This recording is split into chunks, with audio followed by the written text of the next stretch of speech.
पाक परवरदिगार की ज़ात बारी ताला मस्मी मानवी में मौलाना रूम ने मौलाना बिस्मिल्लाह मस्मी शरीफ में फरमाते हैं औज़ु बिल्लाहि मिनश शैतानिर रजीम बिस्मिल्लाहिर रहमानिर रहीम अल्हम्दुलिल्लाहि रब्बिल आलमीन अर्रहमानिर रहीम अल्लाहुम्मा सल्ली अला मुहम्मद व आलिहि व बारिक वसल्लम। तो आज का हमारा मौजू मौला रूम की दीवाने शम से गज़ल है। मौला रूम की ये गज़ल उनका इश्क़ इलाही पर बेखुदाना इजहार है। मौला रूम इस गज़ल के ज़रिया से अल्लाह पाक से ऐसी कैफियत मांग रहे हैं जो इश्क़ इलाही के जज्बा में लैला और मजनू से भी ज़्यादा बढ़कर हों। यहाँ इस गज़ल में मौला रूम लैला और मजनू का जिक्र एक आशिक और महबूब की जगह इस्तेमाल करते हैं और मौला रूम अपने इस नज़रिया को साबित करने के लिए इस गज़ल में कई एक मसाले बयान फरमाते हैं। जिस तरह एक कच्चे अंगूर में शराब को देखना, अदम में वजूद को देखना और ज़र्रे में आफताब को देखना। तो आइए चलते हैं मौलाना रूम की इस गज़ल का आगाज़ फरमाते हैं। मौला रूम अपने पहले शेर में फरमाते हैं हालत दहो हैरत दया ई मब्दा बी हालत लैला कुनू मजनू कुनू ईसान अबी आलत ईसान अबी आलत। मौला रूम फरमाते हैं कि ए पाक परवरदिगार हमारी हालत सवार दे कि तू वो है जो किसी हालत का मोहताज नहीं, और हमें ऐसी हैरत और मस्ती अता कर जो लैला व मजनू से भी आगे की चीज़ हो। तो यहाँ मौला रूम लफ्ज़ हैरत का इस्तेमाल करते हैं। हैरत एक सूफियाना इस्तिलाह है और मकामे तसव्वुफ में इसको एक ख़ास मुकाम हासिल है। हैरत एक ऐसी कैफियत है कि जहाँ एक सालिक तमाम तर आरजुओं से बेनियाज होकर बेखुदाना रवैया इख्तियार कर लेता है। तो मौला रूम फरमाते हैं कि ए पाक परवरदिगार मुझे हैरत और मस्ती अता कर, लैला कुनू मजनू कुनू एहसान या बियालत, और एक ऐसा दिल दे कि जिसमें लैला जैसी महबूबियत हो और मजनू जैसा इश्को जुनू उसमें पोशीदा हो। तो इसके बाद मौला रूम फरमाते हैं सदहाजते गोनागू दर लैला दर मजनू फरियाद कुना पेशत काई मौत ये भी हाजत। तो मौलाना रूम फरमाते हैं कि लैला और मजनू के रिश्ते में भी कि ये एक तलबें और उम्मीदें पोशीदा हैं, और हमारी ये तमाम तर आरजुएं और तमाम तर उम्मीदें ए पाक परवरदिगार तुझी से वाबस्ता हैं। यहाँ मौला रूम लैला और मजनू की जगह महबूब और आशिक का इशारा फरमा रहे हैं कि एक महबूब की ये ख्वाहिश होती है कि वो अपने हुस्नो जमाल का मुजाहरा करे, जबकि एक आशिक की ये ख्वाहिश होती है कि उसी हुस्नो जमाल का असीर होकर अपने दिल को तस्कीन बख्शे। तो मौलाना रूम फरमाते हैं कि हमारी तमाम तर आरजुएं फरियाद कुना पेशत का आई मौत ये भी हाजत, ए पाक परवरदिगार तुझी से वाबस्ता हैं। हमारी वो आरजुएं जिनको तू पूरा कर देता है वो भी तुझसे वाबस्ता हैं, और वो आरजुएं जो अभी हमारे दिल में मचल रही हैं उनको भी तू पूरा करने वाला है, और वो तेरी निगाह करम की मोहताज हैं। इसके बाद लिखते हैं अजनीस्त बरावर्दी मारा जिगरे तशना बरदोख्ता ई मारा बर चश्माई दौलत बर चश्माई दौलत।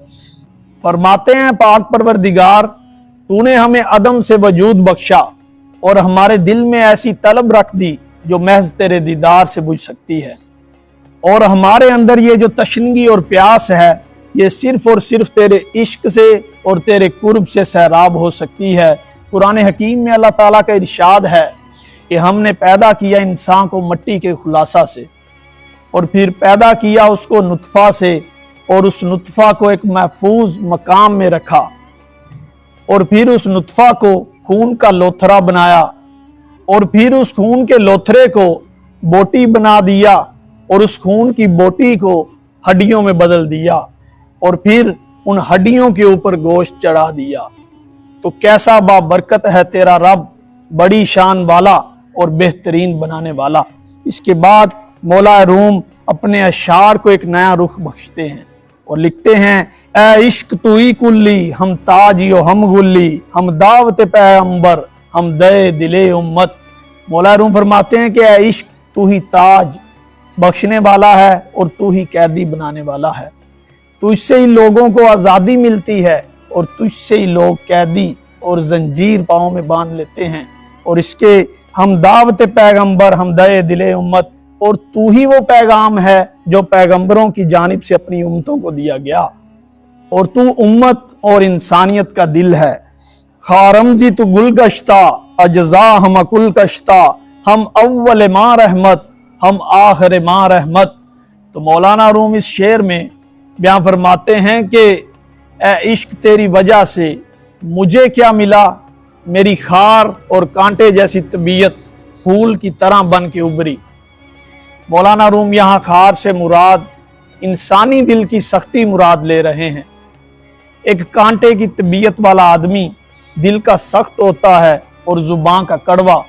जब मौलाना रूम फरमाते हैं कि जब मुझे इश्क का रंग लगा तो मेरी वही खार जैसी तबीयत फूल की मानिंद बन गई, और उससे मुझ में तब्दीलियां क्या आईं कि मेरा इखलाक बेहतर हो गया, मेरे अल्फाज में मिठास पैदा हो गई, और मैं इंसानियत की और ज़्यादा करीब हो गया। हम अव्वल माँ रहमत, हम आखिर माँ रहमत, कि मेरी रहमत हर चीज़ पर मुहीत है और हर शय पर छाई हुई है। अल्लाह पाक के इरशाद के मुताबिक मौलाना रूम अपने इस शेर की बुनियाद रखते हैं कि इश्क का जज्बा भी अव्वल में भी रहमत है और आखिर में भी रहमत है। इसके बाद लिखते हैं, दर खार बबी गुलरा, बेरूह मकस बीनत, दर जुज़ो बबी गुलरा, ई बाशद अहलियत। तो मौलाना रूम यहाँ एक आशिक की अहलियत का बयान फरमा रहे हैं कि इश्क के अहल कौन लोग हैं। मौलाना रूम बयान फरमाते हैं कि दर खार बबी गुलरा, इश्क के अहल वही हैं जो एक कांटे में फूल को देख लेते हैं। बेरूह मकस बीनत, क्योंकि बज़ाहिर जो जाहिर की खूबसूरती है उसको तो हर कोई देख रहा है, तो जो आशिक हैं वो कांटे में फूल देख लेते हैं, वो जुज़ में कुल देख लेते हैं, वो ज़र्रे में आफताब देख लेते हैं, और अंगूर में पोशीदा शराब देख लेते हैं। दरगोर बबी मीरा, दर नीस्त बबी शीरा, ई यूसुफ तरचे बी, शहनशाह मलकियत, शहनशाह मलकियत। तो मौलाना रूम फरमाते हैं, बेटा अंगूर में छुपी शराब देख, अदम में वजूद को देख, और ए यूसुफ कुएं में छुपी सल्तनत और बादशाही को देख। अब यहाँ मौलाना रूम क्या पैगाम दे रहे हैं?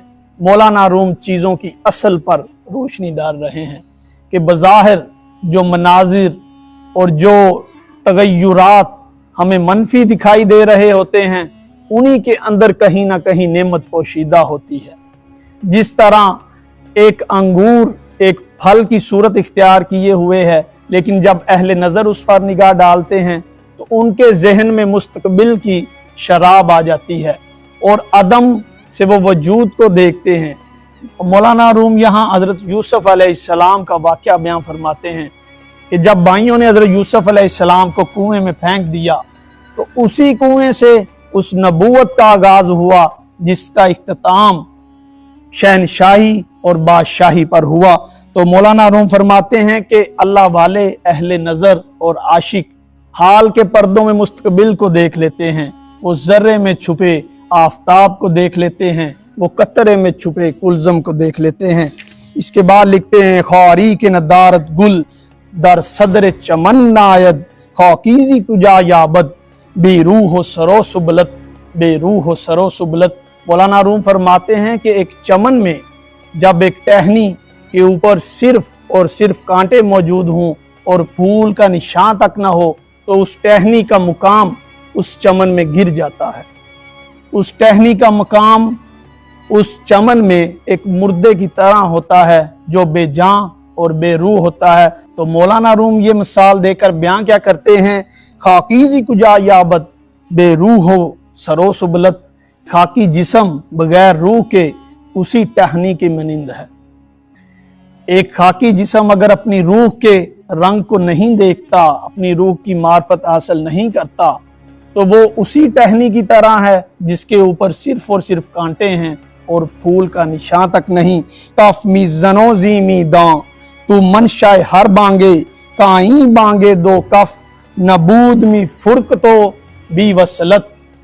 تو مولانا روم یہاں فرماتے ہیں کہ ہر ظاہر، حرکت اور کیفیت اللہ پاک کی جانب سے پیدا کردہ ہے، اور عشق کے جتنے بھی تغیرات اور کیفیات ہیں وہ اپنے اندر اللہ تعالیٰ کی نشانیوں کو سموئے ہوئے ہیں۔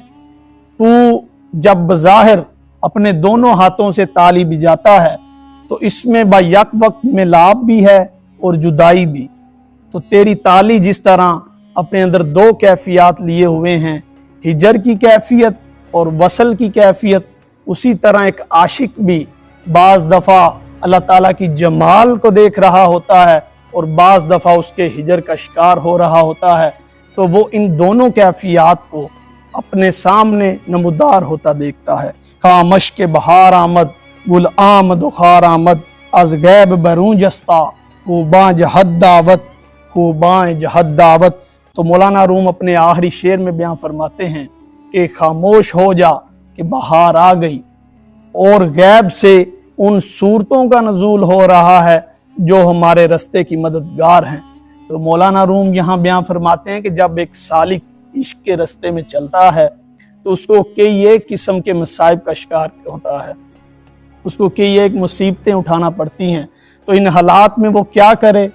وہ خاموشی اور صبر اختیار کرے، کیونکہ اگر وہ ایسا کرے گا تو بہت جلد وقت کا شعیب اور وقت کی ایسی ہستیاں اس کی مددگار ہوں گی جو اللہ پاک کی خالص ترین ہستیاں ہوں گی، اللہ کے دوستوں میں شامل ہوں گی، اور وہ غیب سے اس سالک کی مدد کو آئیں گی۔ تو مولانا روم فرماتے ہیں کہ جب تجھ پر یہ وقت آئے اور تو ایسے مصائب کا شکار ہو کہ جب تجھے سمجھ نہ آ رہی ہو کہ یہ رستہ کدھر کو جا رہا ہے، تو اس وقت صبر اختیار کر اور خاموش ہو جا، تو بہت جلد اپنی منزل کو پا لے گا۔ تو مولانا روم اسی شعر پر اپنی اس غزل کا اختتام فرماتے ہیں۔ اللہ تعالیٰ سے دعا ہے کہ مولانا روم کی تمام تر غزلوں کو اسی طرح آپ احباب کے سامنے رکھنے کی توفیق عطا فرمائے۔ وَمَا عَلَيَّ إِلَّا الْبَلَاغُ الْمُبِينُ۔